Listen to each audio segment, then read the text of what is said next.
A beggar girl holds out an old doll to the man in the suit, her eyes full of urgency. "Sir, please buy my doll. I need money to buy milk for my sick little brother," she begs in a trembling voice. The millionaire, about to refuse, froze when he recognized the toy. It was identical to the one he had given his dead wife. And at that moment, something breaks in him, and what begins as charity becomes the most profound revelation of his life. If this story interested you, subscribe to our channel. Don't forget to like this video and tell us which city you're watching us from. We'll keep going. The November rain pounded mercilessly against the Manhattan skyline, transforming the city into a blur of neon reflections and shadowy silhouettes. Blake Harrington pulled his cashmere coat tighter as he exited the upscale restaurant where his business dinner had yielded nothing but frustration and wasted hours. At 42, he was at the pinnacle of his career as CEO of Harrington Capital, yet the emptiness that consumed him made his success taste like ash. 6 months had passed since Rebecca's departure from this world. 6 months of hollow victories and sleepless nights in their penthouse overlooking Central Park.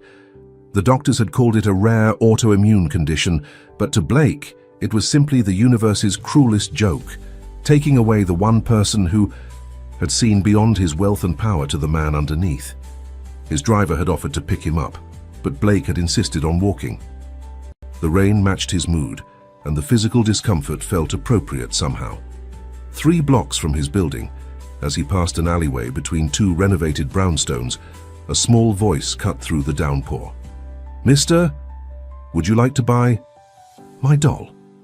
Blake turned, annoyed at the interruption of his solitude.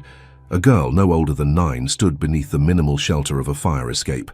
Her clothes, a faded blue hoodie and jeans, hung damp against her thin frame. But what struck Blake wasn't her appearance as much as what she held. A handmade cloth doll with button eyes and yarn hair, protected from the rain by her own body. "I'm not interested," he said, preparing to continue his walk. "Please," the girl persisted, stepping forward. "My brother is sick. We need money for medicine." Something in her voice, a determination beyond her years, made Blake pause. In the dim light from a nearby window, he could see her eyes, large, hazel, and fixed on him with both hope and apprehension. "Where are your parents?" he asked, already regretting the engagement. "Mom's gone," she replied simply. "It's just me and Tommy now." Blake glanced at his watch, calculating the seconds until he could reasonably extract himself from this conversation. But when the girl extended the doll toward him, something inside him fractured. The doll, with its hand-stitched face and patchwork dress, was the exact replica of one he had given Rebecca when they were still in college, before the wealth, before his company's meteoric rise, before he had forgotten how to feel anything beyond ambition. Rebecca had treasured that doll, keeping it displayed in their bedroom as a reminder of simpler times. "Did you make this?" he asked, his voice suddenly hoarse. The girl shook her head. "My mom did. She made lots of dolls. She said this one was special." Blake took the doll, turning it over in his hands. The craftsmanship was unmistakable. The same uneven stitching along the left arm, the same mismatched button eyes, one blue and one green. It couldn't be coincidence. "Where's your brother?" he asked. "This way," she said, gesturing deeper into the alley. "He's really sick. I tried to keep him warm." Against every instinct honed by years in cutthroat finance, Blake followed her. Tucked behind a stack of empty produce crates from a nearby market, he found a boy, perhaps 6 years old, curled on a makeshift bed of flattened cardboard and a single thin blanket. The child's breathing was labored, his face flushed with fever. "Tommy's been coughing for days," the girl explained, kneeling beside her brother. "He won't eat anything." Blake crouched down, placing his hand on the boy's forehead. The skin burned beneath his touch. The rational part of his mind, the part that had made him millions by analyzing risk and reward, told him to call social services and walk away. This wasn't his problem, these weren't his children, but the doll in his hand felt impossibly heavy. "What's your name?" he asked the girl. "Maddie," she answered. "Maddie Wilson, and that's Tommy." Wilson. The name hit Blake like a physical blow. Rebecca's maiden name had been Wilson. How old are you, Maddie? 9 next month, Tommy's 6. The timeline matched. Blake felt the ground shift beneath him as impossible calculations began to form in his mind. I'm going to help you, he said, surprising himself with the certainty in his voice. We need to get Tommy to a hospital. Maddie's eyes widened with suspicion. We can't pay for a hospital. I can, Blake said, already reaching for his phone. I'm going to call my driver. As he dialed, he noticed Maddie clutching the doll she had reclaimed from his hands, whispering something to it. What are you telling her? He asked. Maddie looked up, embarrassed. I told Lucy that she found the prince Mom always talked about. Blake's hand trembled as he held the phone. What prince? Mom used to tell us stories about a prince who would find us someday. She said he was lost, but that someday he'd come looking for us. Maddie's gaze was direct, guileless. She said he'd know us because of Lucy. The doll had a name, Lucy. The same name Rebecca had given to the doll he'd presented to her on their first anniversary, when they were still struggling students with nothing but dreams and each other. Blake's driver arrived within minutes, confusion evident on his face as his employer gently carried a sick child to the car with a solemn little girl trailing behind. Mount Sinai Hospital, Blake instructed. Emergency entrance. As the luxury sedan pulled away from the curb, Blake found himself staring at the children in the back seat. Tommy's head rested on his sister's lap, his breathing shallow. Maddie stroked his hair with one hand, while the other clutched the doll, Lucy, to her chest. Everything's going to be okay, Blake said, though he had no right to make such promises. Maddie nodded, but her eyes, so familiar in a way he couldn't, yet define, held a wisdom that made him look away first. Mom said you'd come, she whispered so softly that he wasn't sure he'd heard correctly. The rain continued its assault on the city as they drove uptown, but inside the car, Blake Harrington felt something he hadn't experienced in months. Purpose. The empty hollowness that had been his constant companion since Rebecca's passing had given way to an urgent focus on the two small lives that had inexplicably intersected with his. He didn't yet understand the connection between these children and the woman he had lost. He couldn't fathom how a doll identical to Rebecca's treasured keepsake had found its way into his hands on this stormy night. But as they pulled up to the hospital entrance, Blake knew with absolute certainty that nothing in his life would ever be the same again.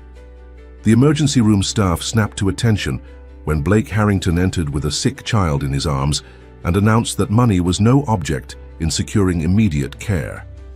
As doctors whisked Tommy away for examination, a different kind of professional appeared, a woman in her mid-30s with sharp eyes and a clipboard. Mr. Harrington, she said, her tone carefully neutral. I'm Sarah Jenkins from Child Protective Services. I'd like to ask you some questions about these children.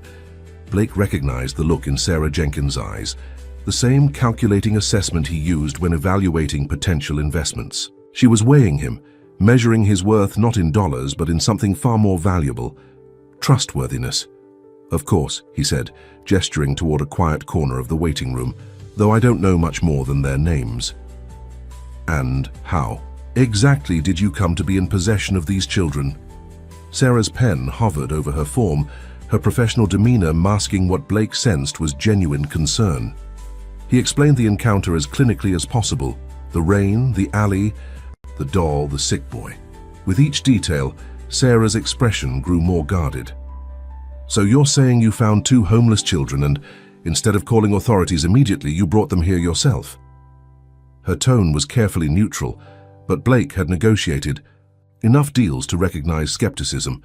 I reacted to an emergency, he replied. The boy, Tommy, needed immediate medical attention. Sarah made a notation, and your interest in these children is... The question caught Blake off guard. What was his interest? A doll that reminded him of Rebecca, a coincidence of names, a strange feeling he couldn't articulate. I want to help, he said finally. I have resources. These children need those resources. Sarah's smile was thin. Mr. Harrington, I've worked with enough wealthy individuals to recognize charity when I see it. This seems different. Before Blake could respond, a doctor approached, a woman with silver-streaked hair and tired eyes. Mr. Harrington, I'm Dr. Patel. We've completed Tommy's initial assessment. Blake stood, aware of Sarah watching his every reaction. How is he? Pneumonia, as we suspected, but there's more. Dr. Patel glanced at her tablet. He has a congenital heart condition, ventricular septal defect.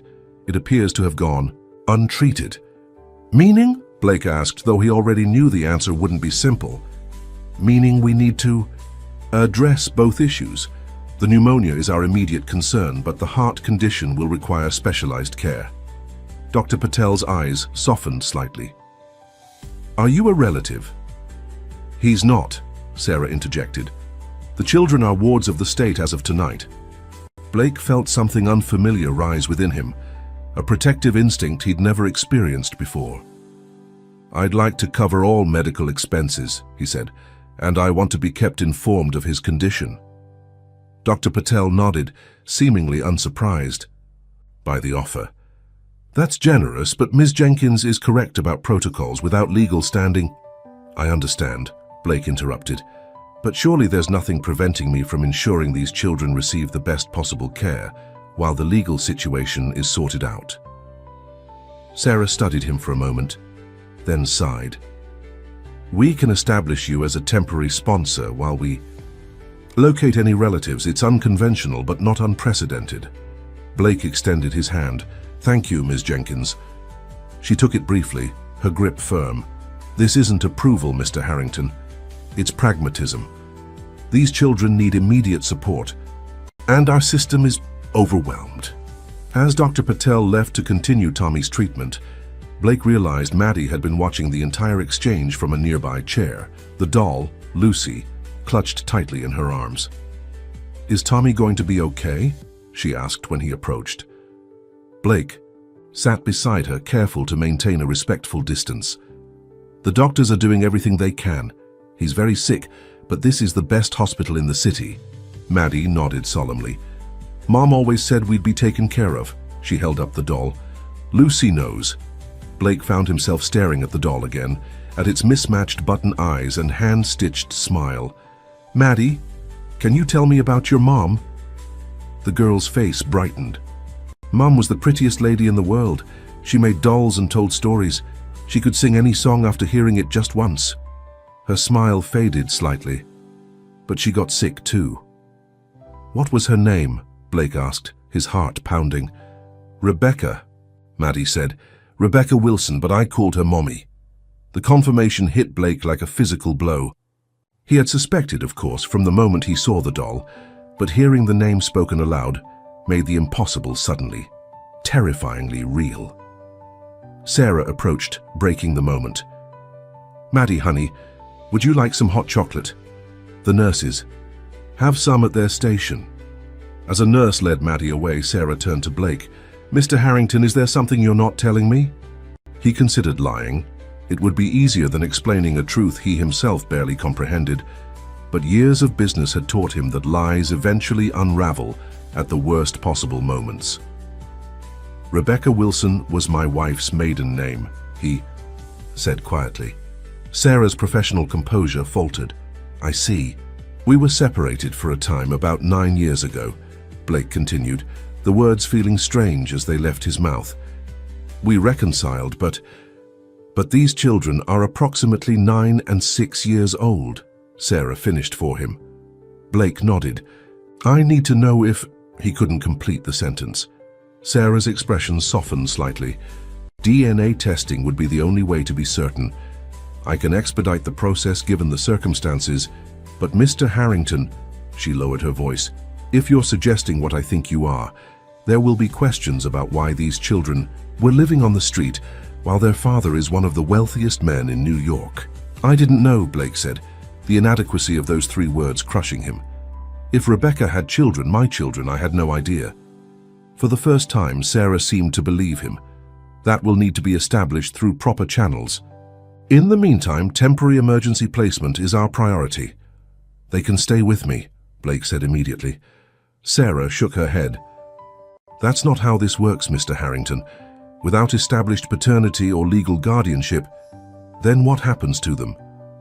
Foster care, most likely separate placements given Tommy's medical needs. The thought of the siblings being separated, these children who had already lost so much, was unbearable. There must be another option. Sarah considered him for a long moment. There are emergency kinship care provisions, but they require at least preliminary evidence of relation. The DNA test, Blake said. How quickly can we get results? 3 days with the expedited process I mentioned. 3 days felt like an eternity. And until then, Sarah sighed. I can recommend temporary emergency placement together at one of our better facilities. But with Tommy's condition, it's complicated. A nurse approached, interrupting their conversation. Mr. Harrington? Tommy's asking for his sister. Blake followed the nurse to a pediatric room where Tommy lay connected to various monitors, his small body nearly swallowed by the hospital bed. Maddie sat beside him, still clutching Lucy. Hey, buddy, Blake said softly, surprised by the tenderness in his own voice. How are you feeling? Tommy's eyes, the same hazel as Maddie's, the same hazel as Rebecca's, regarded him with curiosity. Are you the prince? He asked, his voice raspy. Blake glanced at Maddie, who was watching him intently. The prince, from your mom's stories. Tommy nodded.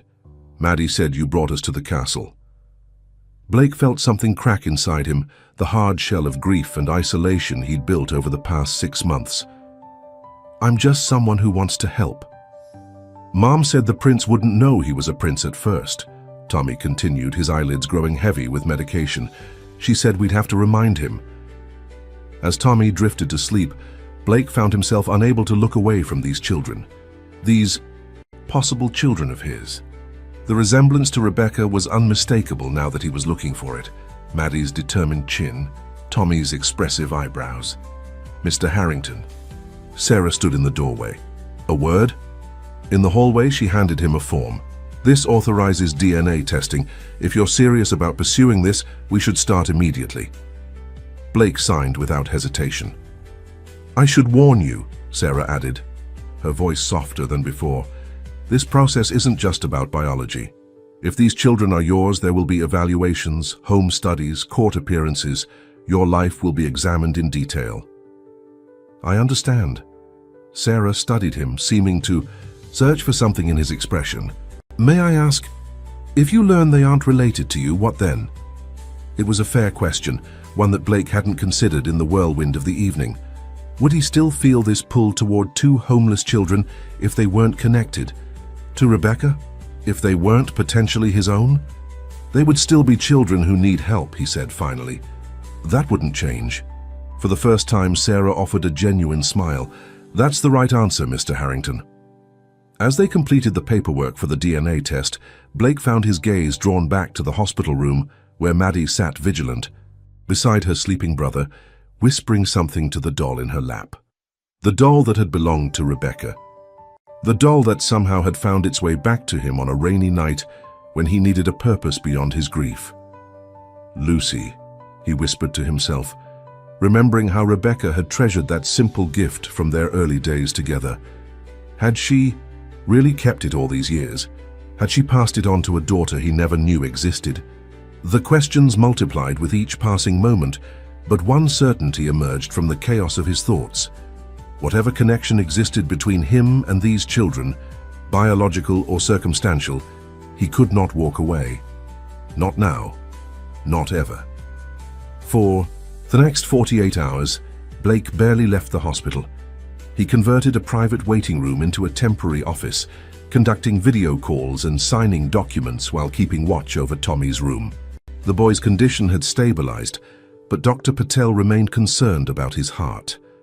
The pneumonia is responding to antibiotics, she explained during her morning rounds, but the VSD is more serious than we initially thought. He'll need surgery, eventually.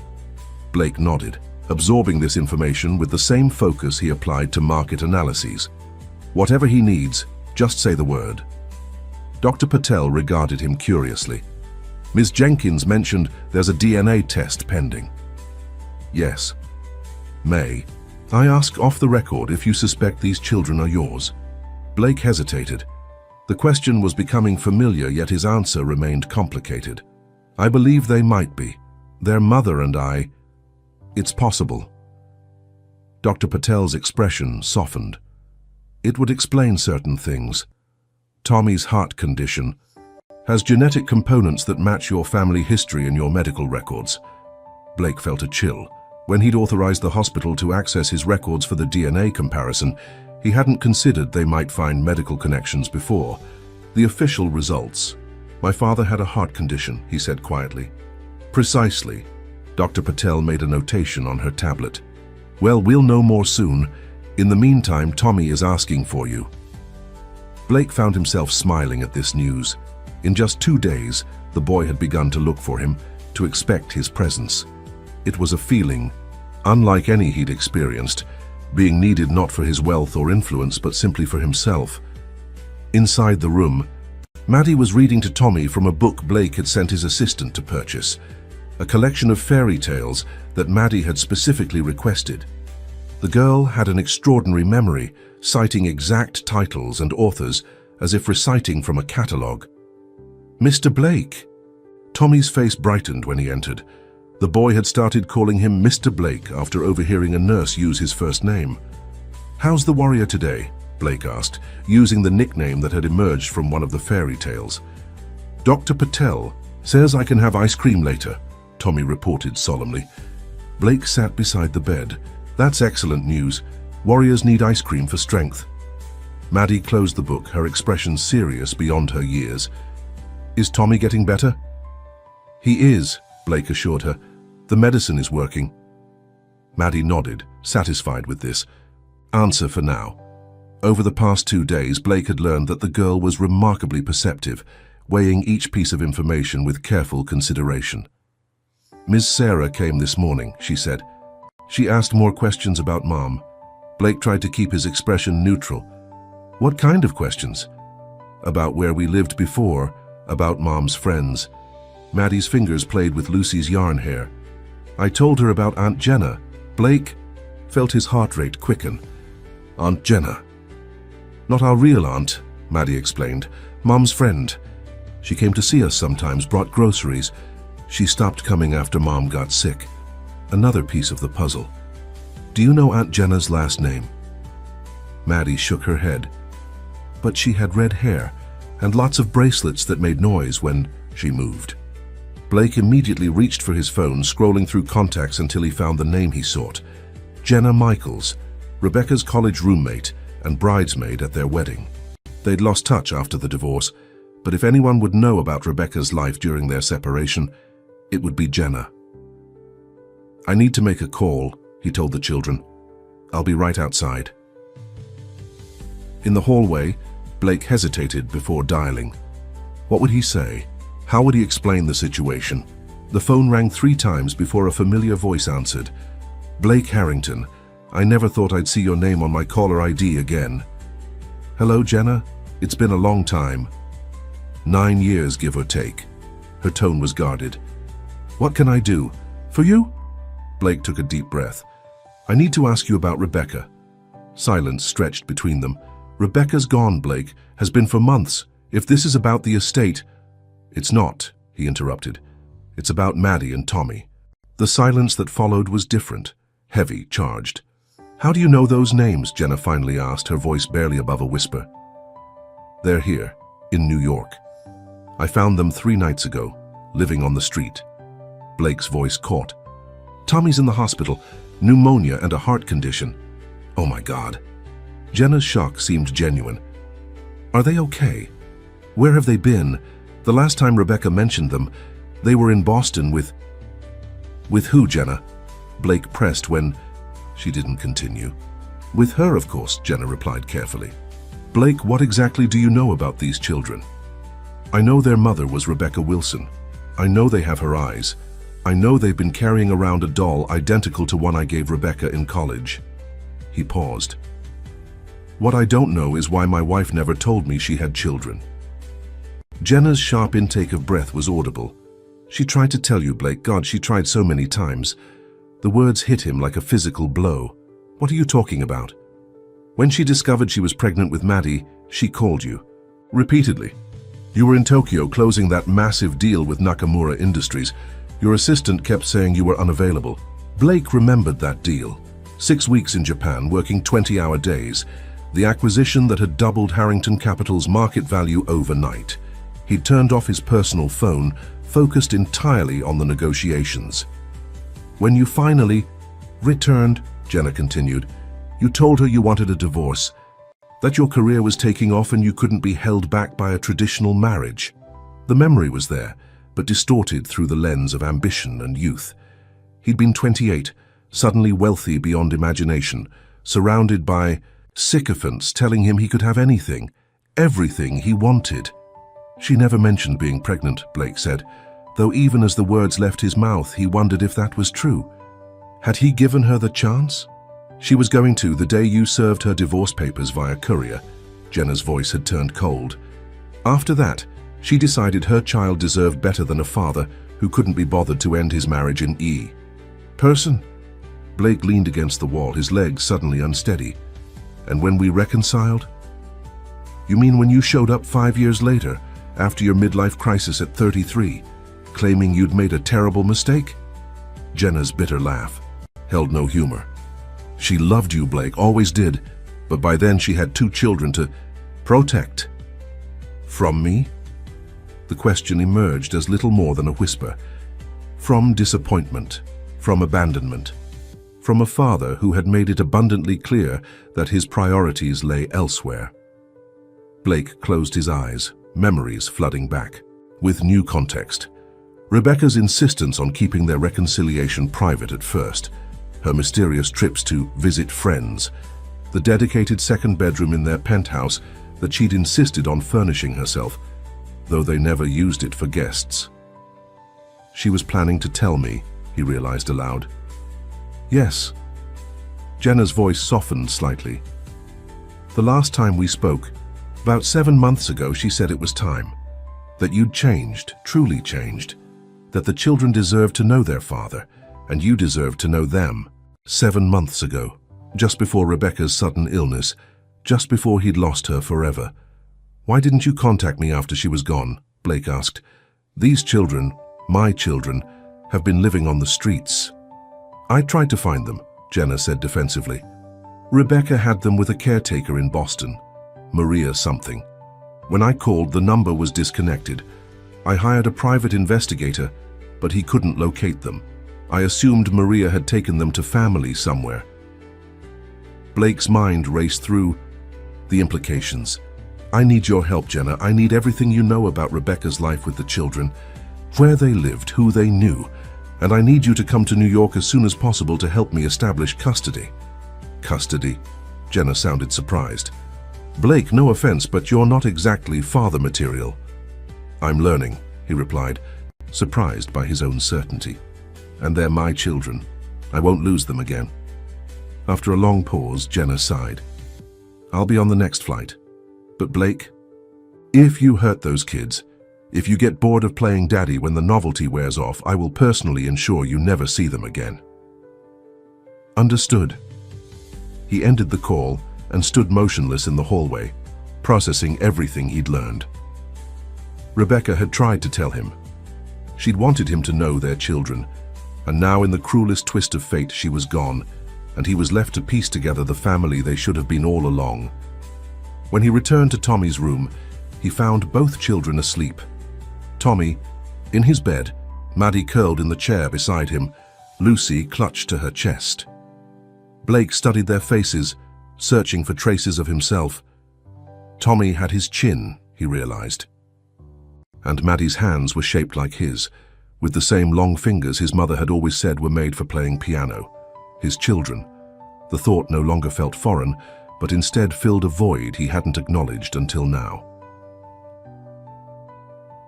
Blake's phone vibrated with a text from Sarah Jenkins. DNA results expedited. Available tomorrow morning. Meeting scheduled for 9 a.m. Tomorrow he would know with scientific certainty what his heart already recognized. These were his children. Rebecca's children. Their children.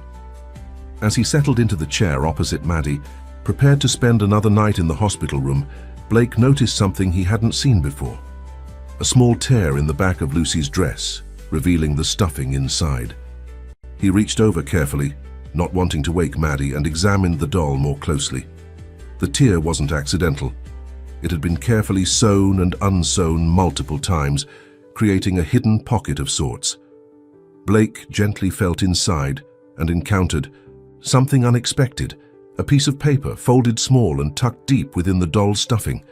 His fingers trembled as he extracted it, unfolding what appeared to be a handwritten note on faded stationery he immediately recognized. Rebecca had always loved the pale blue paper with silver edging, using it for her most important correspondence. Hesitating only briefly, Blake unfolded the note, his eyes immediately filling with tears as he recognized his wife's elegant handwriting. To whoever finds this note. If you're reading this, it means Lucy has found her way to someone who cares enough to look closely. I hope that someone is Blake Harrington, father to Maddie and Tommy Wilson. Blake clutched the paper to his chest, unable to continue reading as emotion overwhelmed him. Rebecca had left him a message, hidden in a doll she somehow knew would find its way back to him. He wasn't ready to read the rest, not here, not yet. He carefully refolded the note and slipped it into his wallet. First, he needed to secure his children's future. Tomorrow would bring the official confirmation of what he already knew in his soul. Then the real journey would begin. The journey of becoming the father these children deserved, the father Rebecca had believed he could be.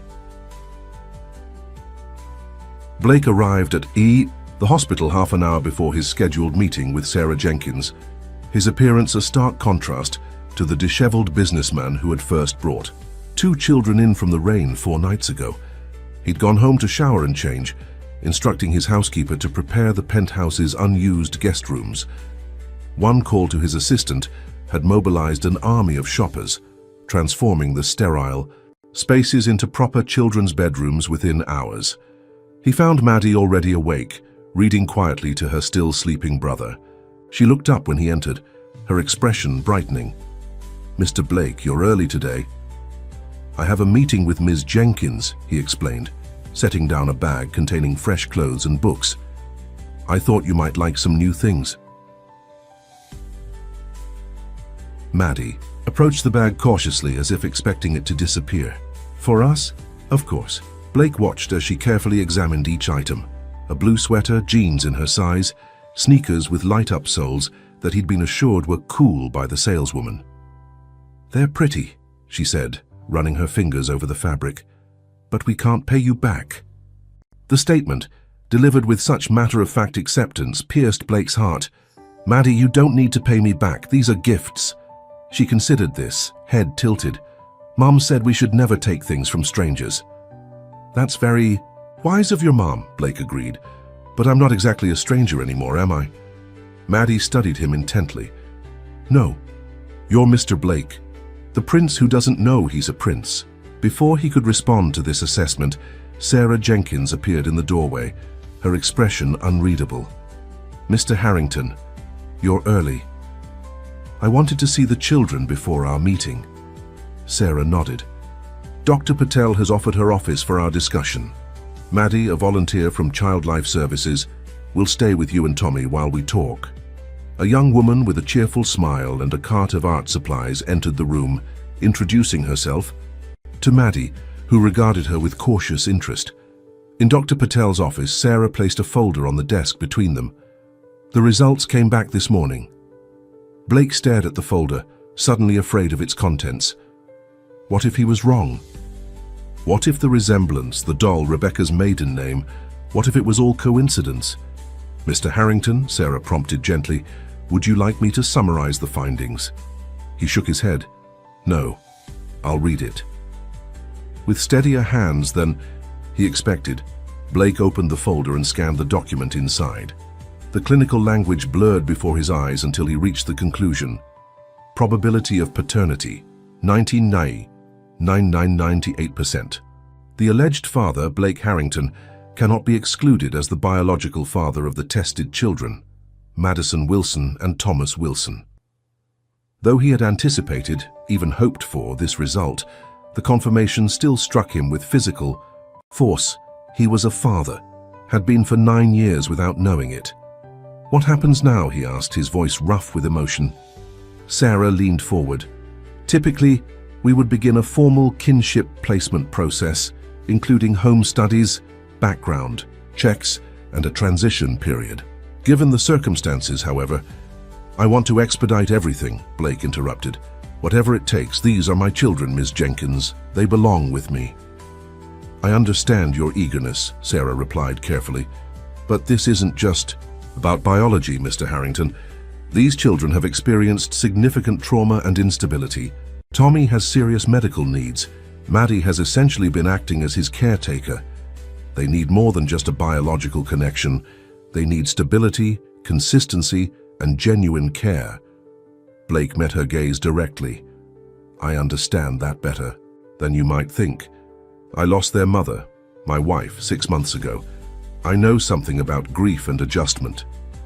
Sarah's expression softened. "Yes, I've done my research on your situation. I'm sorry for your loss." She paused. "But I have to ask, are you pursuing custody because these are Rebecca's children, or because they're yours?" The question gave Blake pause. "Both," he answered honestly. "At first it was the connection to Rebecca that drew me to them. But now?"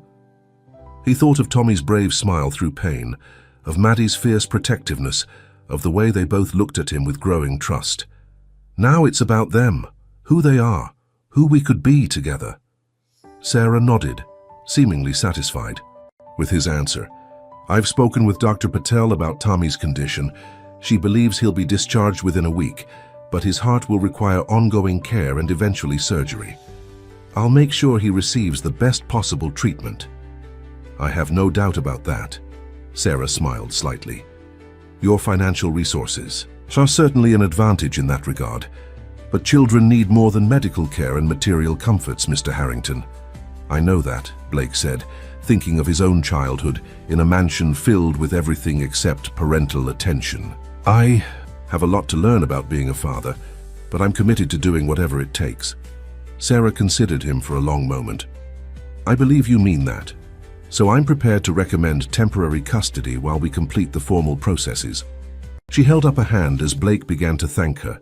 "With conditions." "Name them." "First, you'll need to complete parenting classes. Second, regular home visits from me or another caseworker for at least 6 months. Third, family therapy for all, 3 of you to help with the transition. And fourth, I want your assurance that you won't disappear into your work and leave these children with a rotation of nannies and housekeepers."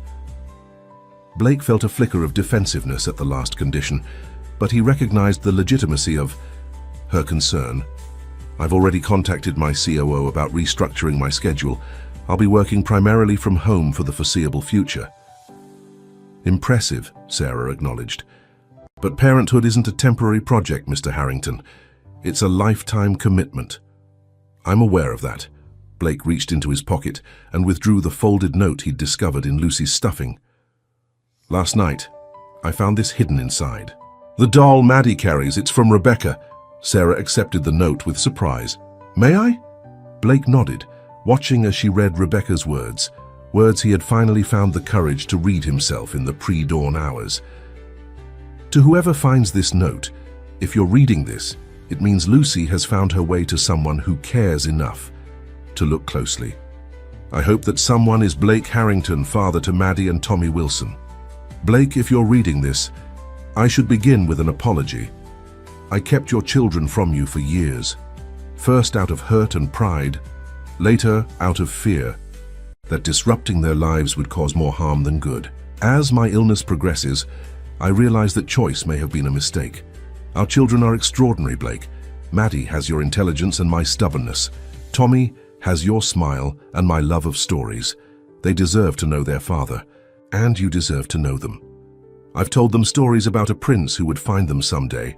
I couldn't bring myself to tell them the truth, that their father was a real man with flaws and virtues like anyone else. Perhaps that was another mistake. If fate has brought this doll back to you, I ask one thing. Love our children with the same fullness of heart that you once loved me. Be the man I always believed you could be, beneath the ambition and drive that sometimes blinded you to what matters most. I forgive you for the past. I hope someday you can forgive me too. Forever, Rebecca. Sarah carefully refolded the note and returned it to Blake, her eyes glistening. She knew she was ill? Blake nodded. Terminal diagnosis, 6 months before. He couldn't finish the sentence. And the caretaker in Boston, the one Jenna mentioned. Rebecca's cousin, Maria Wilson. According to Jenna, she was supposed to bring the children to me after Rebecca was gone. But she suffered a stroke shortly after Rebecca's passing. The children were briefly in foster care in Massachusetts, before somehow making their way to New York. Looking for you, Sarah realized. Maddie must have taken the doll and whatever information she had about you and decided to find the prince herself. The thought of his 9-year-old daughter navigating interstate travel with her sick brother in tow filled Blake with a mixture of horror and pride. She's extraordinary. Yes, she is. Sarah closed her folder. Mr. Harrington, I've seen many custody situations in my career. Most biological parents seeking reunification do so with the best intentions, but many underestimate the challenges. I'm sure I will too, Blake admitted, but I won't give up when it gets difficult.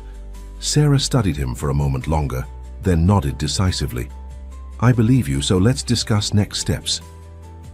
For the next hour, they reviewed paperwork, schedules, and requirements. By the time they finished, Blake had signed more documents than most of his business acquisitions required. One last thing, Sarah said as they prepared to leave the office. Have you told the children yet about being their father? Blake shook his head. I wanted to be certain first, and to have your approval. Well, you have both now. Sarah smiled, a genuine warmth replacing her professional distance. How do you plan to tell them? It was a question Blake had contemplated throughout the night. Honestly, simply, and with the understanding that they may not immediately embrace the news. Sarah looked impressed. That's a very mature approach, Mr. Harrington. Blake, please, if we're going to be seeing each other regularly for the next 6 months, we might as well use first names. Sarah, then. She extended her hand. Congratulations, Blake. It's not every day a man becomes a father of 2 overnight. As they walked back to Tommy's room, Blake felt a strange mixture of terror and exhilaration. He was about to tell 2 children that he was their father, a fact he himself had learned less than a week ago. How would they react? Would they be happy, confused, angry that he hadn't been part of their lives until now? At the door, Sarah squeezed his arm reassuringly. Remember, they're children. They may have questions you can't answer yet. That's okay, just be honest about what you know and what you're still figuring out. Inside, they found Maddie showing Tommy the new clothes and books. Both children looked up expectantly as Blake and Sarah entered. Mr. Blake, Tommy called, look at my new shoes, they have rockets on them. Blake smiled, his heart swelling with an unfamiliar emotion. Those are very cool rockets. Maddie, Tommy, Sarah said gently, Mr. Harrington has something important to talk to you about. Would you like me to stay or give you some privacy? Maddie glanced between them, her perceptive eyes narrowing slightly. Is it bad news? Is Tommy sicker? No, nothing like that, Blake assured her quickly. It's good news, I hope, but it might be surprising. Maddie nodded solemnly.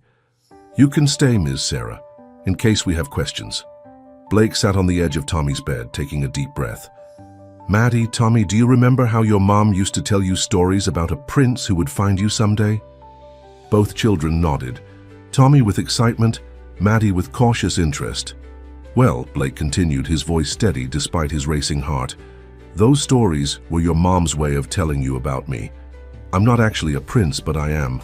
He paused, meeting each child's gaze. I'm your father. The silence that followed Blake's revelation stretched like an eternity. Tommy's eyes widened with childish wonder, while Maddie's face remained unreadable, her fingers tightening around Lucy's worn fabric. Our dad? Tommy finally whispered. For real? Blake nodded, his throat tight. For real. The doctors did special tests that prove it. Tommy looked to his sister for guidance, as he clearly did with all significant matters. Maddie's response would determine both their reactions. If you're our dad, Maddie said carefully. "Where have you been all this time?" The question, so direct, so deserved, hit Blake with full force. "I didn't know about you," he answered honestly.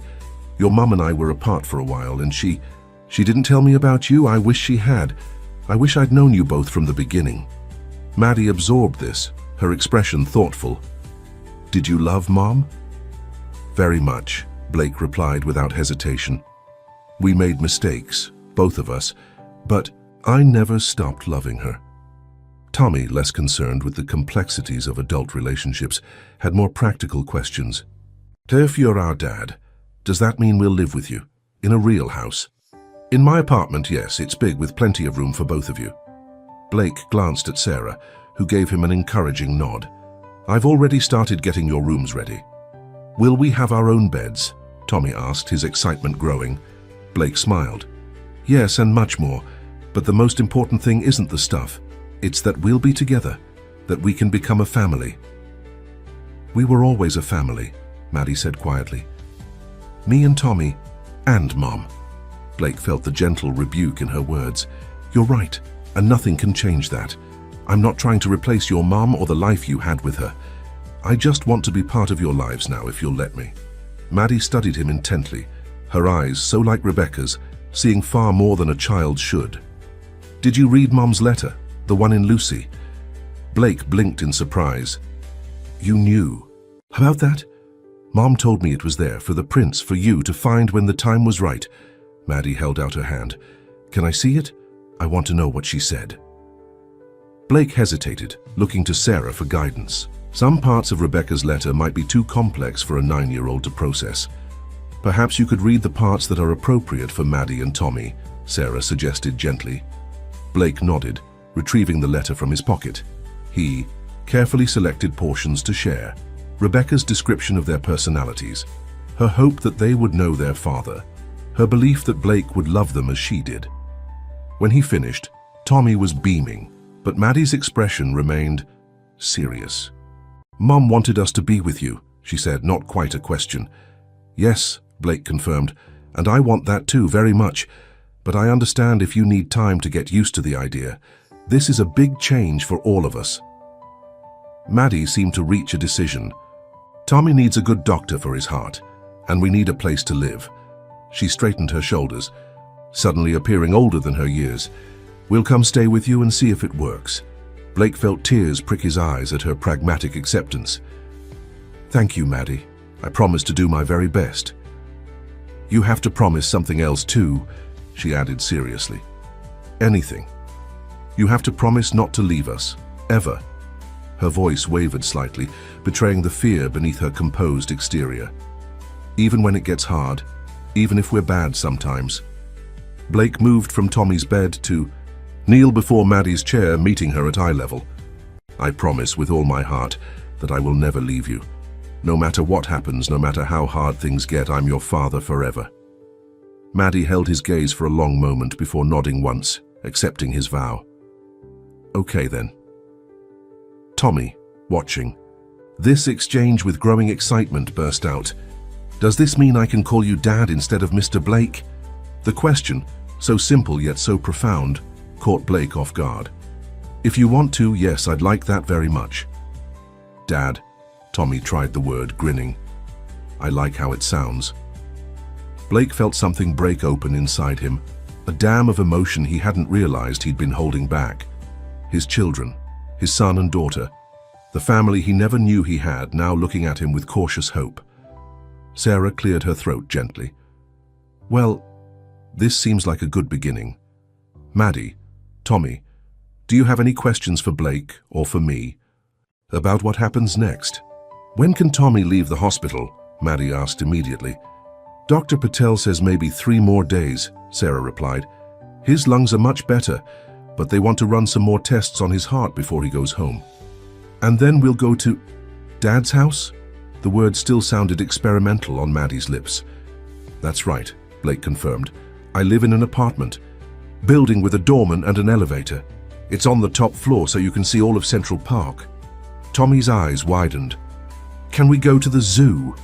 Mom always said we'd go to the Central Park Zoo someday." "Absolutely," Blake promised. and the carousel and the model boat pond and anywhere else you'd like to explore. As they continued discussing plans and possibilities, Blake noticed Maddie growing increasingly quiet, her attention focused on Lucy.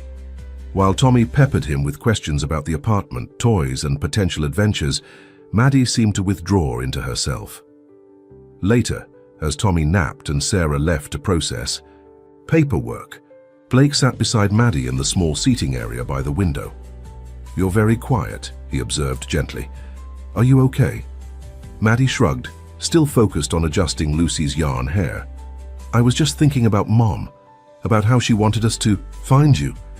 "I think about her too," Blake said, "every day." "She got really sick," Maddie said suddenly. "Really fast. She tried to hide it from us, but I knew. I heard her crying at night when she thought we were asleep." Blake felt his heart constrict. She was very brave. "After she went to heaven, we stayed with Cousin Maria, but then Maria got sick too." Maddie's fingers worked methodically through Lucy's tangled yarn. "The people from the agency came and took us to different houses, but they wouldn't keep us together because of Tommy's medicine." "That must have been very scary," Blake said softly. Maddie nodded. "So I decided we had to find you. Mom had a box with pictures and letters. There was one with your name and New York on it. So I took Lucy and Tommy and we got on a bus." Blake stared at her, astonished by the courage and determination this small girl had shown. "You came all the way from Boston by yourselves?" "We had to change buses a lot, and we ran out of money." Maddie's matter-of-fact recounting belied the incredible risk and hardship she and Tommy must have faced. "We slept in the bus station for 2 nights. Then we walked around looking for tall buildings because Mom said you worked in the tallest buildings." Blake felt simultaneously awed by her resourcefulness and horrified by the dangers they had faced. "Maddie, what you did was incredibly brave, but also very dangerous. You know that, right?" She nodded solemnly. "But we had to find you before. Tommy got too sick, he was already coughing a lot." "Well, you succeeded," Blake said, fighting back tears. "You found me. Or maybe we found each other." "Lucy helped," Maddie said, holding up the doll. "Mom said Lucy would know when the time was right." Blake gently touched the doll's mismatched button eyes. "Lucy is very special. She needs fixing, though," Maddie said, turning the doll to show a new tear along the back seam, larger than the hidden pocket Blake had discovered. "She's coming apart." "We can fix her," Blake promised.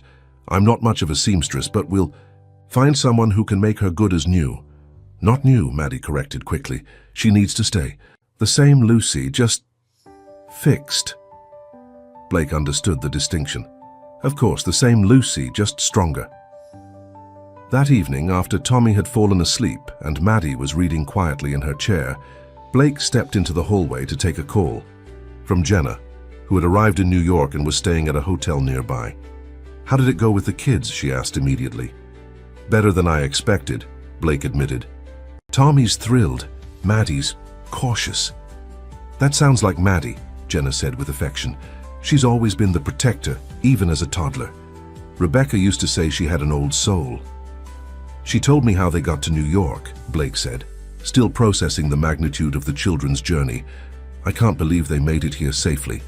"Rebecca raised survivors," Jenna said.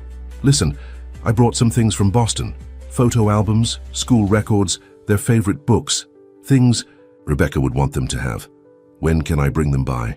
"Tomorrow?" "Around noon," Blake suggested. "I'd like you to see Tommy while he's awake, and Maddie would probably love to see a familiar face." After arranging the details with Jenna, Blake returned to the room to find Maddie asleep in her chair, Lucy clutched to her chest. Carefully, he covered her with a blanket, resisting the urge to move her to the more comfortable cot the hospital had provided. He was learning that Maddie needed to remain close to Tommy at all times. Separating them, even by a few feet, caused her visible anxiety. As he settled into his own chair for another night in the hospital room, Blake reflected on how dramatically his life had changed in less than a week. The emptiness that had consumed him since Rebecca's passing had been filled with purpose, with challenges, with 2 small people who now depended on him completely. He was dozing lightly when a commotion in the hallway roused him. A nurse was speaking urgently to someone, and then Sarah Jenkins appeared in the doorway, her expression tense. "Blake," she said quietly, motioning him outside. In the hallway, she wasted no time. "Maddie's gone." "What?" Blake glanced back toward the room where he'd left her sleeping just hours before. "That's impossible. I just saw her." Security noticed a child matching her description leaving through the emergency exit stairwell about 20 minutes ago. The night nurse just checked the room and confirmed she's not there. Blake rushed back into the room. Tommy was still asleep, but Maddie's chair was empty, the blanket crumpled on the floor. Lucy was gone too. "Where would she go?" Sarah asked as Blake joined her in the hallway.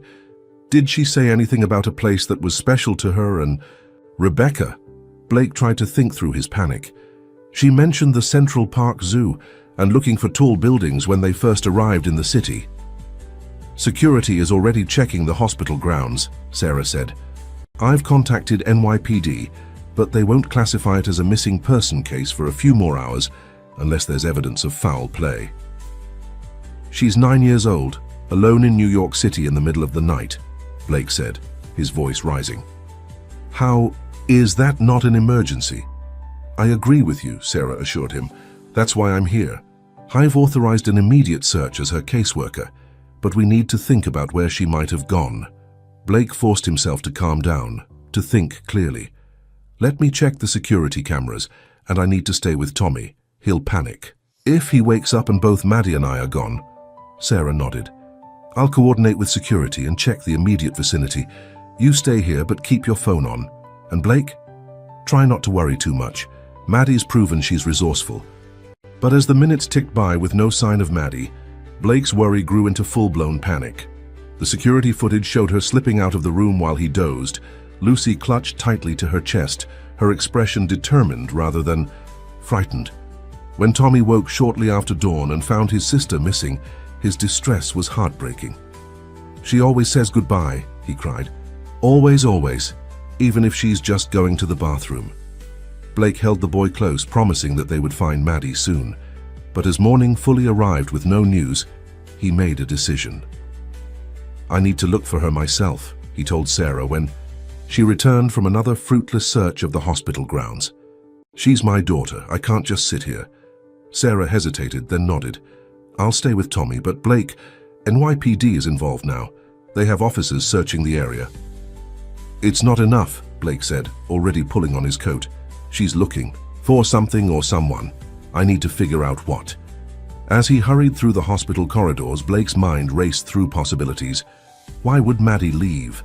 She had seemed to accept him as her father, had agreed to come, live with him. What had changed? The answer came to him suddenly with painful clarity. The conversation about fixing Lucy, about keeping her, the same Lucy, just stronger. Maddie wasn't running away from him. She was trying to preserve the last connection to her mother.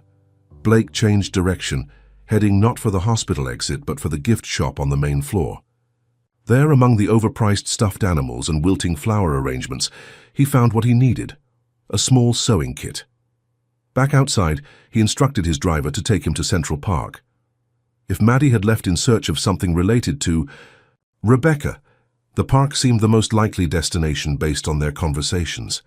The morning was cold and drizzly, the park relatively empty except for dedicated joggers and dog walkers. Blake moved systematically through the areas Maddie had mentioned. The zoo, still closed at this early hour. The carousel, the model boat pond. Nothing. Desperate and increasingly frantic, Blake expanded his search, moving deeper into the park. And then, as he approached the Bethesda fountain, he spotted a small figure huddled on a bench, hunched protectively over something in her lap. "Maddie," he called, approaching slowly to avoid startling her. She looked up, her face tear-streaked, but resolute. "Lucy was breaking," she said by way of explanation. "I had to fix her before she fell apart." Blake sat beside her on the wet bench, relief making his legs weak. "I was so worried about you." "I left a note," Maddie said, sounding surprised, that he hadn't found it. "On Tommy's tray." "I didn't see it," Blake admitted. But Maddie, you can't just leave like that. It's dangerous and it scared all of us, especially Tommy. Guilt flashed across her face. Is he okay? He's worried about you. We all are.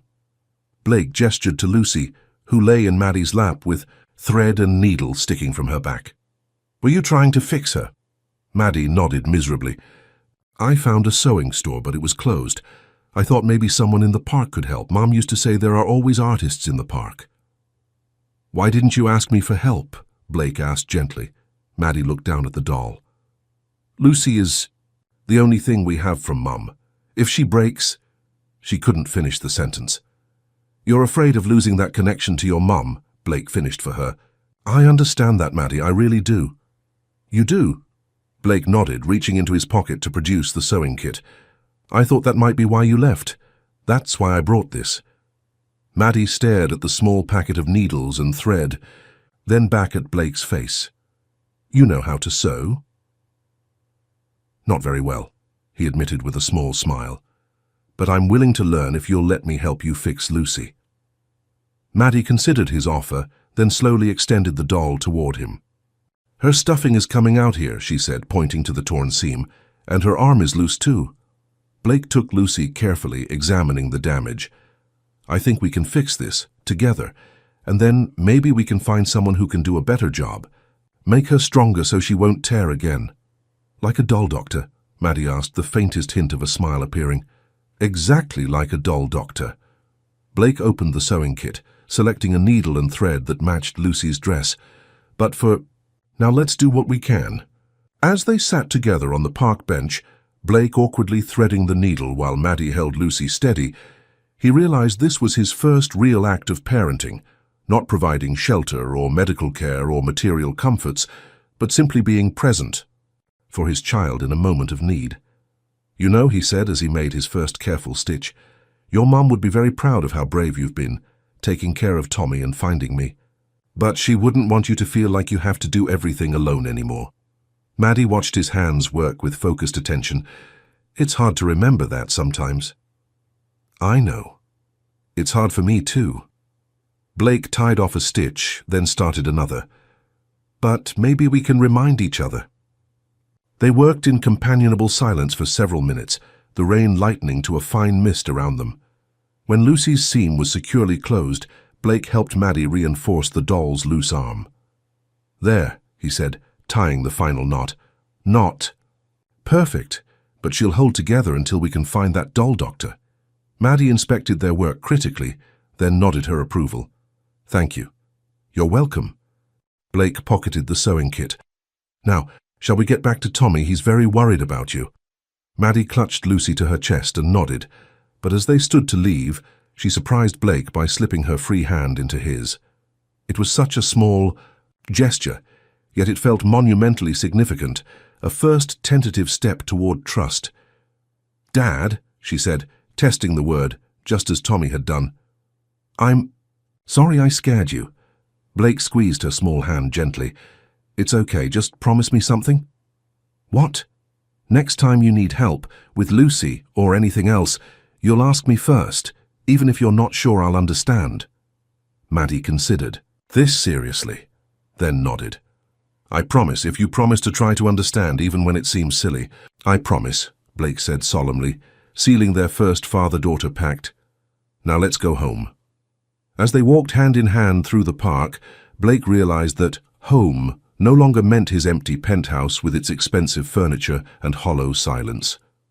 Home was wherever his children were, even a hospital room with uncomfortable chairs and institutional lighting. For the first time since Rebecca's passing, he felt the fog of grief begin to lift, replaced by something both terrifying and wonderful: hope. The 3 days following Maddie's brief disappearance passed in a blur of medical consultations, paperwork and preparations. Tommy's pneumonia had cleared, but Dr. Patel remained concerned about his heart condition.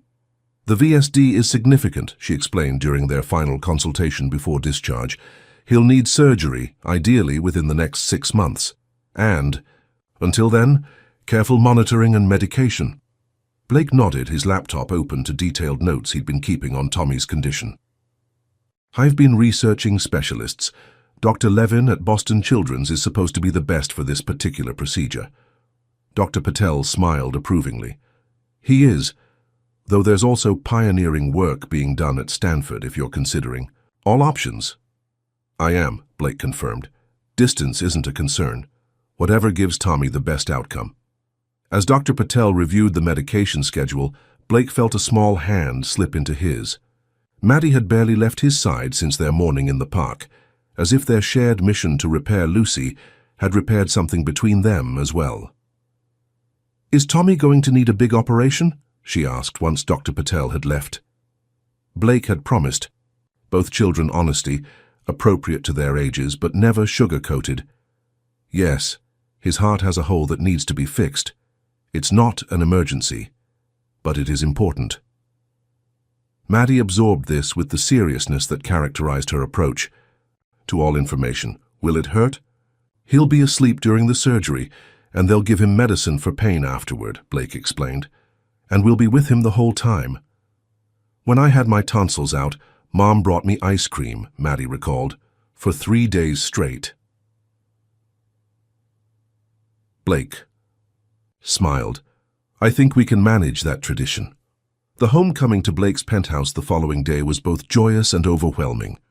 Despite his best efforts to prepare, hiring an interior designer to transform the guest rooms into proper children's bedrooms, stocking the kitchen with child-friendly foods, child-proofing everything his lawyer's wife had suggested, Blake was acutely aware of how sterile his home must seem compared to the warm if modest life they'd known with Rebecca. Tommy, at least, was easily impressed. "This is like a castle," he exclaimed, racing from room to room, despite Dr. Patel's instructions to limit physical activity. "Maddie, look, I can see the whole park from my window." Maddie was more reserved, carefully exploring each room with Lucy clutched to her chest, taking inventory of exits and safety features with the hyper-vigilance of a child who had shouldered adult responsibilities for too long. "Your apartment is very clean," she observed, running a finger along a spotless countertop. "Too clean, probably," Blake admitted. "I'm hoping you and Tommy will help make it feel more like a home." Maddie nodded seriously. "We'll need to make it messier. That's what Mom always said makes a house a home." Blake laughed. "I think we can manage that." The first week of their new life together established tentative routines. Blake worked from home, converting the dining room into a temporary office where he could maintain sight lines to the living room where the children played. Maddie enrolled in the local private school, while Tommy's education was postponed until after his surgery. Jenna visited frequently, bringing more treasures from Boston, artwork the children had made, favorite toys, photo albums of their early years. "You're doing better than I expected," she admitted to Blake during one such visit, watching as he helped Tommy build an elaborate fort from sofa cushions and sheets. "Rebecca would be—" she paused, emotion catching her off guard. "She'd be grateful." "I'm trying," Blake said simply. "They make it easy to try." But for all the moments of domestic harmony, there were equal challenges. Tommy's nightmares, which sent him screaming into consciousness several times a week. Maddie's fierce independence, which made accepting help, even with homework, a battle of wills. And Blake's own learning curve, steep and unforgiving, as he navigated the unfamiliar terrain of parenthood without a guide. The custody process continued in the background. Sarah visited weekly, her clipboard ever present, but her smile increasingly genuine as she observed their evolving family dynamic. The home study was approved, the background checks cleared, and the parenting classes, which Blake attended with surprising enthusiasm, were nearing completion. Then, 3 weeks into their new arrangement, Tommy developed a fever. Probably just a cold, the pediatrician assured them during a house call Blake had arranged. "But with his heart condition, we need to be cautious. I'm recommending admission to the hospital for observation." The word sent a chill through Blake. He'd just gotten his children home. The thought of returning to the hospital, of Tommy again connected to monitors and IV lines, was nearly unbearable. But not as unbearable as the alternative. "Pack a bag," he told Maddie as he gathered Tommy's medications. "Just like we practiced." They had indeed practiced for this eventuality. Blake had created emergency protocols for various scenarios, complete with pre-packed essentials and a communication plan that included Jenna, Sarah, and his executive assistant. Maddie had memorized the protocols with the same determination she applied to all tasks. At the hospital, familiar faces greeted them, not just medical staff who remembered Tommy, but the security guards who had helped search for Maddie, the cafeteria worker who had saved extra cookies for them, the janitor who had mopped around their feet during late-night vigils. "The Harrington family," the charge nurse said warmly as she checked them in. "We've been wondering how you've been doing." Family. The word still caught Blake by surprise, filling him with equal parts terror and joy. Tommy's condition escalated quickly. What had seemed a simple fever revealed itself as a secondary infection, complicated by his heart condition. Within hours, he was transferred to the pediatric ICU, his small body once again connected to an array of medical equipment. "We need to reconsider the timeline for surgery," Dr. Patel said gravely after reviewing his tests. "This infection is putting additional strain on his heart. Waiting 6 months may no longer be an option."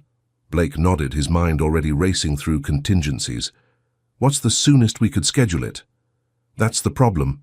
The traditional approach would be to clear the infection completely before surgery. But that could take weeks, and Tommy's heart might not have weeks." Dr. Patel lowered her voice. "There's an experimental protocol using a specific broad-spectrum antibiotic that could potentially address the infection while preparing him for surgery. But it's not yet FDA approved for pediatric use." "Where is it available?" Blake asked immediately. "Currently, only through a clinical trial at Johns Hopkins." Blake was already reaching for his phone. "I need contact information for the lead researcher, and I need to know what it would take to get Tommy enrolled." Dr. Patel hesitated. "Mr. Harrington, I should warn you, the custody situation complicates matters. Without final legal guardianship, you can't consent to experimental treatments." The realization hit Blake like a physical blow. Despite all the progress they'd made, the DNA confirmation, the home study, the parenting classes, he still lacked the legal authority to make this critical decision for his son. "Then we need to expedite the custody hearing," he said, already texting his lawyer. "Whatever it takes." But as the legal machinery lurched into motion, Tommy's condition continued to deteriorate. The standard antibiotics were proving ineffective against the particular strain of infection, and his heart function was showing signs of strain.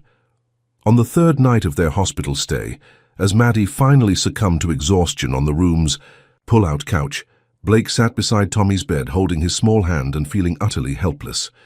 "You need to fight, buddy," he whispered. "Just a little longer." "I am fighting," Tommy replied unexpectedly, his eyes fluttering open.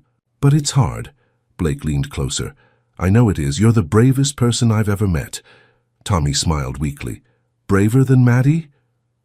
"Different kind of brave," Blake amended. "You're both my heroes."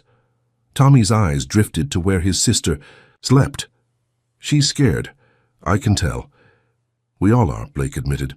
"But being scared is okay when you're not alone." "Are you scared too, Dad?" Tommy asked, the question so innocent yet so profound. "Yes," Blake answered honestly, "but not of what you might think. I'm not scared of hospitals or doctors or even sickness. I'm scared of not being the father you and Maddie deserve." Tommy considered this with surprising thoughtfulness for a 6-year-old. "Mom used to say that being scared just means you care a lot." Blake felt tears threaten. "Your mom was very wise. She also said you can be brave and scared at the same time." Tommy's eyelids grew heavy again, like now. As Tommy drifted back to sleep, Blake remained by his bedside, the child's simple wisdom echoing in his mind. Being scared just means you care a lot. You can be brave and scared at the same time. The emergency custody hearing was scheduled for the following morning. Blake's lawyer had pulled every string available, citing Tommy's critical condition and the urgent need for parental consent for treatment options. Sarah had submitted a strong recommendation for immediate guardianship, emphasizing Blake's dedicated care and the children's obvious attachment to him. But as Blake prepared to leave for the courthouse, leaving Maddie in Jenna's care at the Hospital, an unexpected visitor arrived, a man in his early 40s with a carefully trimmed beard and expensive suit. "Mr. Harrington," he said, extending his hand, "I'm David Reynolds.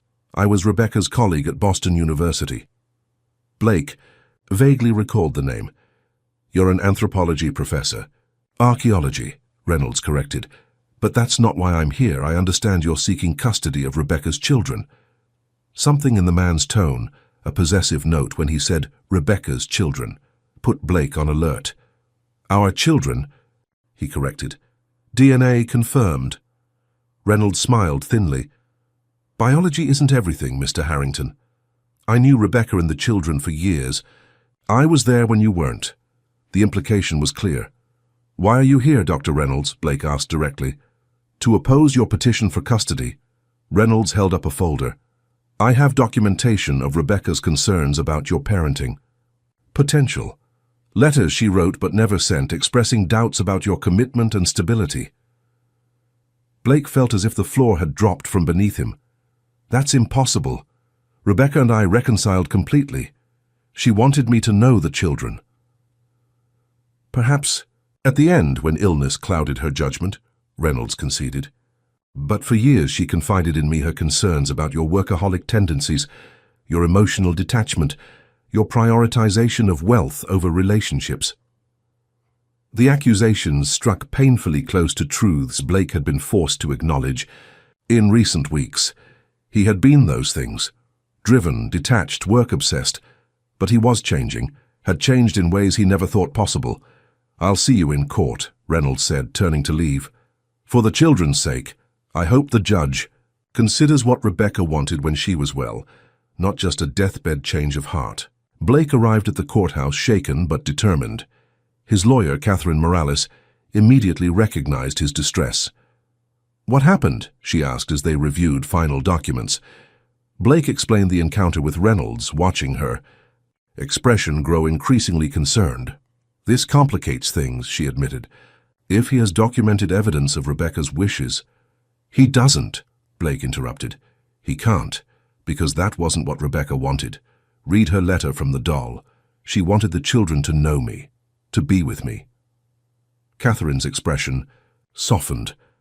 "I believe you, Blake, but family court prioritizes documented evidence and established relationships. Reynolds has years of connection to these children. You have weeks." The hearing began with standard proceedings: confirmation of Blake's paternity, review of the home study, testimony from Sarah about the children's adjustment and well-being. Then, Reynolds was called to testify. He presented himself as Rebecca's confidant and the children's uncle figure, producing emails and letters spanning years. He described weekend outings with Maddie and Tommy, holiday celebrations, school events he had attended when Blake was absent from their lives. Rebecca consistently expressed concern about Mr. Harrington's capacity for parenthood, Reynolds testified. She believed his work would always come first, as it did during their marriage. Blake's lawyer countered effectively, emphasizing the DNA relationship, the children's clear attachment to Blake, and most importantly, Tommy's urgent medical needs that required immediate parental consent. The judge, a severe woman with silver hair and penetrating eyes, listened to both sides without revealing her leanings. As the testimony concluded, she announced a brief recess to consider her ruling. In the hallway, Blake paced anxiously, checking his phone for updates from Jenna about Tommy's condition. No change, which was both a relief and a continued worry. "Mr. Harrington," Reynolds approached, his expression difficult to read. "May I speak with you privately?" Against his lawyer's whispered advice, Blake agreed, following Reynolds to a quiet alcove. "I want to be clear," Reynolds began. "I'm not doing this out of malice. I care deeply for Rebecca, and I care for her children." "Our children," Blake corrected again. "That's just it," Reynolds sighed. "Biologically, yes, but parenthood is about more than DNA, as I'm sure you're learning. It's about presence, consistency, sacrifice." "I know that now," Blake said quietly. "And I'm committed to providing all those things." "For how long?" Reynolds challenged. "Until the novelty wears off? Until Tommy's health crisis passes? Until your company needs you back in Tokyo or London?" The questions struck Blake as familiar, echoes of doubts Sarah had expressed, that he himself had wrestled with late at night. But something was different now. The answers came with certainty. "Forever," he said simply. "They're my children. I missed 9 years of their lives because of my own failings. I won't miss another day if I can help it." Reynolds studied him carefully. "Rebecca said you could be persuasive when you wanted something." "This isn't about what I want," Blake countered. "It's about what Tommy and Maddie need. Right now, Tommy needs immediate medical intervention that only a legal guardian can authorize. The experimental treatment at Johns Hopkins," Reynolds nodded. "I heard about that from Dr. Patel." Blake felt a surge of anger. "You've been speaking with Tommy's doctors on what authority?" As a family friend concerned about his welfare. Reynolds hesitated, then added, "Rebecca named me as an emergency contact at Massachusetts General when Tommy was first diagnosed with his heart condition." The revelation added another layer to this complicated situation.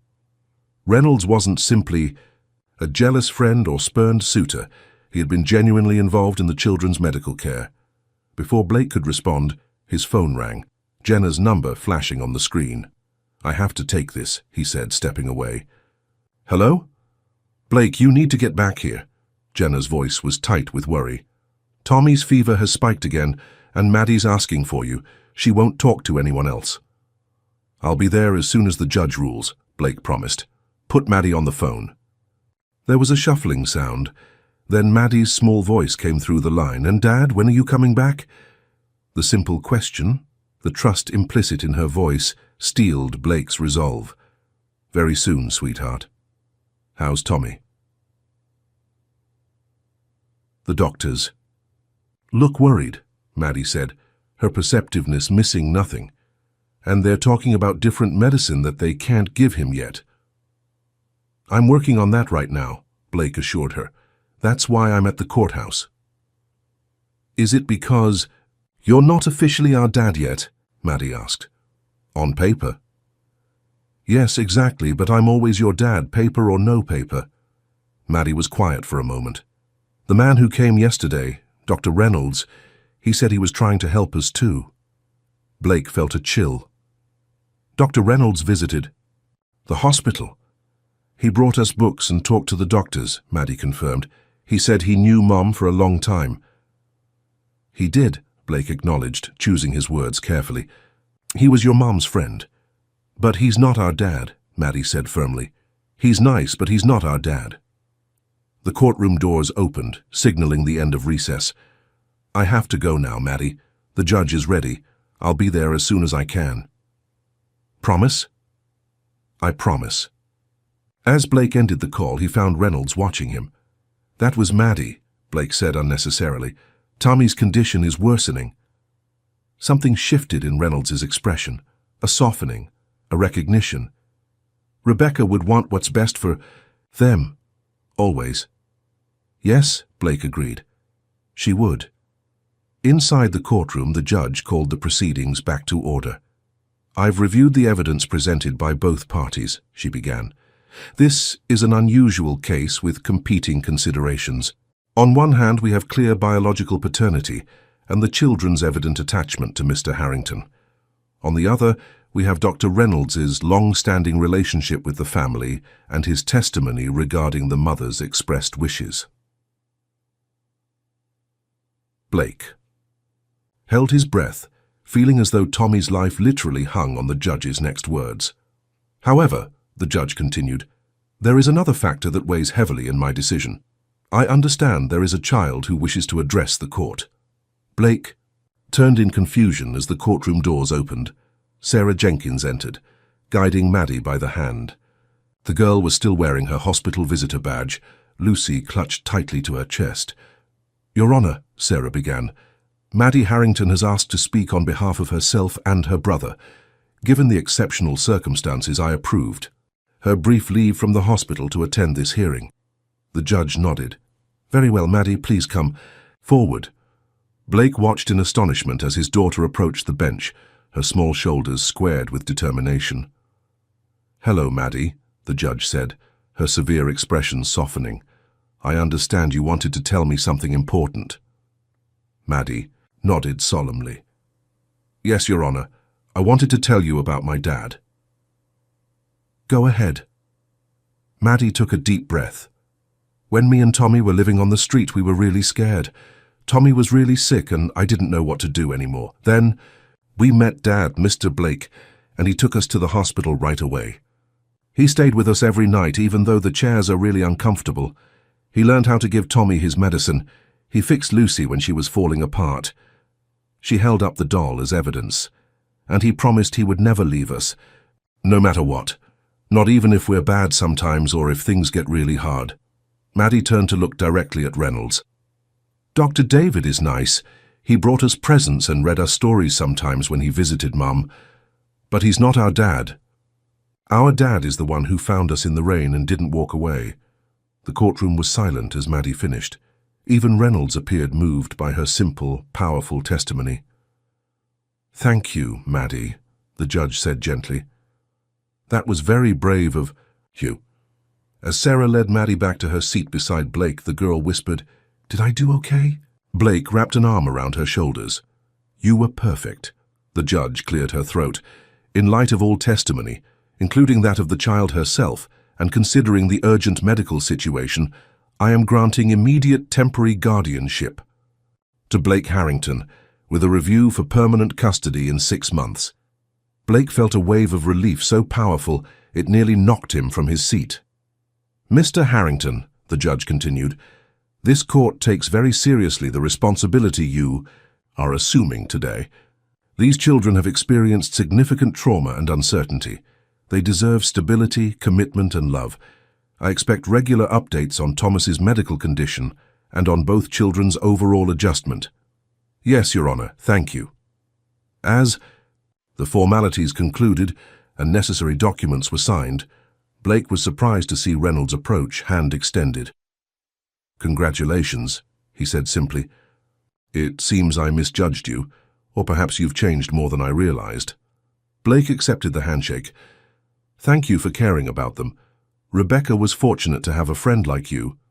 Reynolds nodded, then reached into his briefcase. I have something you should see. Rebecca's research notes from her last archaeological project. She was studying family structures across ancient civilizations. He handed Blake a leather-bound journal. Her personal observations are in the margins.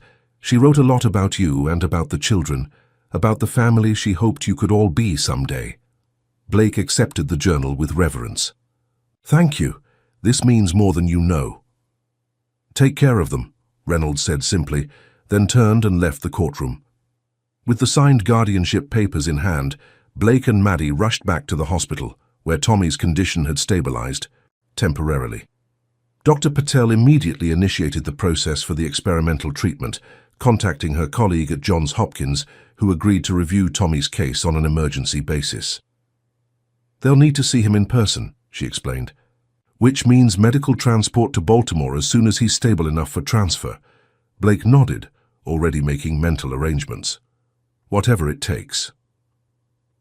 The next 48 hours passed in a blur of preparations, medical consultations, and anxious waiting.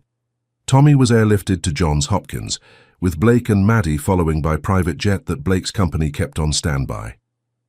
In Baltimore, they were met by a team of specialists led by Dr. Eliza Chen, a world-renowned pediatric cardiologist whose experimental protocol had shown promising results in cases like Tommy's. The combined approach, treating the infection while preparing for surgical repair, is unconventional, Dr. Chen explained during their initial consultation. But Thomas's particular case suggests it may be his best option. Blake signed the consent forms without hesitation, now legally empowered to make these critical decisions for his son. The treatment was intensive, a specific regimen of antibiotics administered through a central line, combined with medication, to support Tommy's heart function while they prepared for surgery. For 5 days, Tommy remained in the pediatric ICU, his condition gradually improving as the specialized antibiotics began to combat the infection. Throughout this ordeal, Blake marveled at both children's resilience. Maddie established herself as Tommy's fierce advocate, questioning doctors and nurses about every procedure with a seriousness that belied her 9 years. Tommy faced each new treatment with the same brave smile, focusing on the promised ice cream that would follow his recovery. On the 6th day, Dr. Chen delivered the news they had been hoping for. The infection is responding to treatment. His cardiac function has stabilized enough that we can proceed with the surgical repair of the VSD. When? Blake asked, Maddie's hand firmly in his. Tomorrow morning, Dr. Chen smiled gently at Tommy. And then this young man can start the real business of being a kid, without his heart holding him back. The surgery lasted 6 hours. 6 hours during which Blake and Maddie waited together in the family consultation room, playing endless games of Go Fish and creating elaborate stories about Lucy's adventures. Jenna joined them midway through, bringing comfort food and fresh clothes for everyone. When Dr. Chen finally appeared, her surgical cap still in place, her smile told them everything they needed to know before she spoke. The repair was successful, she announced. Thomas came through beautifully. His heart is stronger already. The recovery process would be lengthy, 2 weeks in the hospital, followed by months of careful rehabilitation. But for the first time since Blake had found his children in that rainy alleyway, he could see a future without the shadow of medical crisis hanging over them. As Tommy gradually regained strength, their makeshift family established new routines in the Baltimore hotel suite Blake had rented near the hospital. Maddie's schoolwork arrived daily via courier from her New York school. Blake conducted business via video conference, his executive team adapting remarkably well to their CEO's new priorities. One evening, as Tommy slept peacefully in his hospital bed, his color better than it had been in weeks, Blake found Maddie sitting by the window of the hospital room, Rebecca's journal open in her lap. "What are you reading?" he asked, joining her. "Mom's notes," Maddie replied. "Dr. Reynolds was right. She wrote about us a lot." Blake nodded. "She loved you both very much." "She wrote about you too," Maddie said, turning a page covered in Rebecca's elegant handwriting. "She said you had a good heart, even when you didn't know how to show it." Blake felt a lump form in his throat. She was right about that. I didn't always know how to show what I felt. "You're better at it now," Maddie observed matter-of-factly. "Mom would be happy about that." From the bed, Tommy's voice joined their conversation. "Are you talking about Mom?" Blake moved to sit beside him. "Yes, buddy, we were just saying how much she loved you." Tommy nodded sleepily. "I know. She told me she'd find a way to fix my heart, and she did. She sent us to find you." The simple statement, delivered with a child's unwavering faith, brought tears to Blake's eyes. "I think you're right." As Tommy drifted back to sleep, Blake returned to the window where Maddie still sat with the journal. "What else does it say?" he asked. Maddie flipped to a page marked with a pressed flower. "She wrote this right before she got really sick. It says, 'If my children find their way to Blake, it will be because they were always meant to be a family. Some journeys take longer than others, follow unexpected paths, but end exactly where they should.'" Blake gently took the journal, rereading the passage himself. Rebecca's words, her belief in the family they might become, felt like a blessing from beyond. "Mom was right," Maddie said quietly. "We did find our way to you, and now we're a family." "Yes," Blake agreed, pulling his daughter into a gentle embrace. "We absolutely are." 3 months later, they returned to New York, not to Blake's sterile penthouse, but to a brownstone in Brooklyn with a small backyard and rooms that quickly filled with the organized chaos of family life. Tommy, his heart fully repaired and his energy boundless, started kindergarten at the same school where Maddie was thriving in 4th grade. Blake restructured his company, promoting his COO to co-CEO and establishing boundaries that had been unimaginable in his previous life. He was home for dinner every night, coached Tommy's T-ball team on weekends, and never missed Maddie's science competitions. Sarah Jenkins, now more friend than official observer, completed her final home visit with a smile of genuine approval. "I think we can officially close this case," she announced, signing the last document in her ever-present folder. "You've created quite a home here, Blake." He looked around at the evidence of their life together. Tommy's artwork covering the refrigerator, Maddie's books stacked on every surface, Lucy the doll now professionally restored and proudly displayed on a shelf alongside family photographs. We all did, he corrected, watching as the children played in the backyard with the puppy they had, adopted from the shelter, a shaggy mutt named Prince in honor of their mother's stories. That evening, after the children were asleep, Blake sat in his home office reviewing a project proposal from his team. But his attention kept drifting to the framed photograph on his desk, a recent portrait of the three of them at Tommy's Healthy Heart celebration, their smiles genuine, their connection unmistakable. Beside it sat Rebecca's journal, now read cover to cover multiple times, a treasured link to the woman who had believed in the family they could become, even when Blake himself had been too blind to see it. He opened the journal to its final entry, written just days before her illness had taken a terminal turn. Love finds its way home, even through the darkest nights. Trust the journey. Blake closed the journal gently. Rebecca had been right, as she so often was. Love had indeed found its way home, through rain-soaked streets, hospital corridors, courtroom battles, and the simple, profound moment when a broken doll had revealed its hidden treasure. Outside, a spring shower began, raindrops tapping against the windows in a gentle rhythm. Blake smiled at the sound that once represented his loneliness, but now reminded him of beginnings, of a small voice in the darkness offering a doll for sale, of a journey that had led him home.